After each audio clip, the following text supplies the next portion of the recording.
Veteran Salute is sponsored by the Devon James Injury Lawyers. A Lake Kansas veteran says it was like Christmas when he finally got some recognition for his time in the Korean War. Gwen Bevel and photojournalist Nick Kiefer share his story. A fire destroyed millions of service records, and Jack Harris's records were part of those burned. But he never gave up hope he would someday get what he earned on a battlefield thousands of miles from Lakin. After fighting so long. Jack Harris is talking about the battle that started after he survived the Korean War. Research, more evidence. Pages and pages of paperwork. These decades worth of documents show Harris's time in service started in the infantry along with 6,000 other soldiers. They put 17 of us on the train. It took 7 days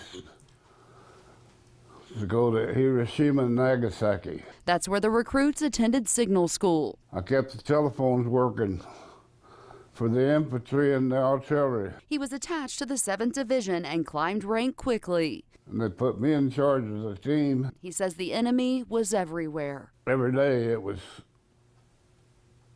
watching for sniper fire. Harris and the other soldiers were running lines during the Battle of the Punch Bowl, one of the last in the movement phase of the war. He evidently stepped on this mine behind me. It severed his leg, his left leg. Both men were wounded. I got hit in the back of the head and arms. Harris says he used some of his equipment to make a tourniquet.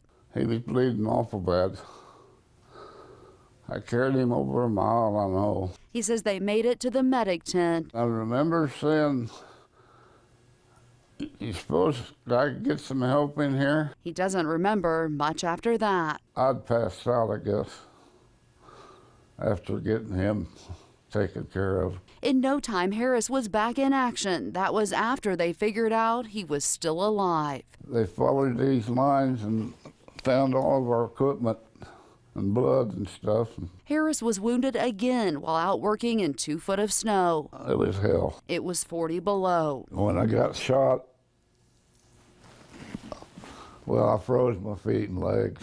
He says South Koreans gave them shelter for the night. I woke up the next morning and my shirt stuck to me. And I got to looking, and I'd been shot. After being wounded twice, the sergeant was so ready to get shipped home. I had to borrow these clothes. Harris was held over to receive a medal for carrying his wounded comrade. He said, "Soldier, here's your Purple Heart. You will get the rest of your medals when you get to the States." Once discharged, Harris waited. Why did it take so long? After digging up and filing thousands of documents, Harris gave up, and after so many times of trying, so did his son. But then he decided to give it one last shot. It means the world to me. In front of more than 100 family and friends, those still serving stepped forward to ensure nearly 70 years after he returned from the Korean War, this hero got the medals he earned. But I don't have them all. I'm 90 years old. He says more medals belong in this shadow box. I'd like to have the rest of them.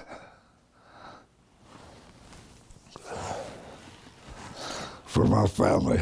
Harris didn't give up his spirit of service after he served. He was a Lakin volunteer firefighter for 30 years. Here for you, Gwen Bevel, KSN News 3. The Devon James Injury Lawyers here, and we're excited to honor our Veteran of the Week, and that is decorated war hero Jack Harris, who served our country in Korea.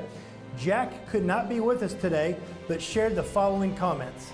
Well, thank you for taking my information to help me if you can. Anything to help the veterans. Veteran Salute is sponsored by the Devon James Injury Lawyers.